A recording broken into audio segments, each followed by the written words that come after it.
নিখোঁজদের তালিকায় নেই বাবার নাম, কান্নায় বাকরুদ্ধ কন্যা, একটাই চাওয়া বাবা কোথায়। लिस्ट में नाम नहीं है। नाम नहीं है इसका पापा। তেমনি আরেকজন এসেছেন ভাইকে খুঁজতে। 3 দিন ধরে তাকে পাওয়া যাচ্ছে না। এখনো বিশ্বাস হয়তো বেঁচে আছে প্রিয় ভাই।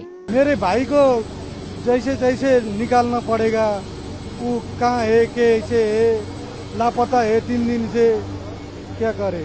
এভাবেই নেপালের নোয়াকোটের সামরিক প্রশিক্ষণ কেন্দ্রে উদ্ধারকারীদের টাঙানো বোর্ডে নিখোঁজ বন্যা দুর্গতদের নাম খুঁজছিলেন সেখানে আসা পরিবারের সদস্যরা। কেউ হয়তো খুঁজে পেয়েছেন, কেউ আবার খুঁজে না পেয়ে আশায় বুক বেঁধেছেন, হয়তো কোথাও না কোথাও আছে প্রিয় স্বজন। শিয়া বাটার ও ভিটামিন সমৃদ্ধ লিলি বিউটি সোপ, তারুণ্যময় উজ্জ্বল ত্বকের জন্য। এদিকে নেপালের আকস্মিক বন্যা ও ভূমিধসের স্বামী নিখোঁজ থাকায় কান্নায় ভেঙে পড়লেন ভারতীয় বংশোদ্ভূত এক মার্কিন নারী। My husband, Srinivas Sudhir Rangu, Rangu last name, he is missing in the Nepal flood that just hit on Wednesday early mornings.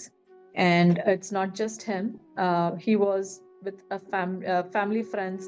এরই মধ্যে হিমবাহ ধসের ফলে সৃষ্ট ভয়াবহ বন্যায় উদ্ধারকৃত পর্যটক ও ব্যক্তিদের সাময়িকভাবে নোয়াকোট জেলার সামরিক প্রশিক্ষণ কেন্দ্রে রেখেছে কর্তৃপক্ষ।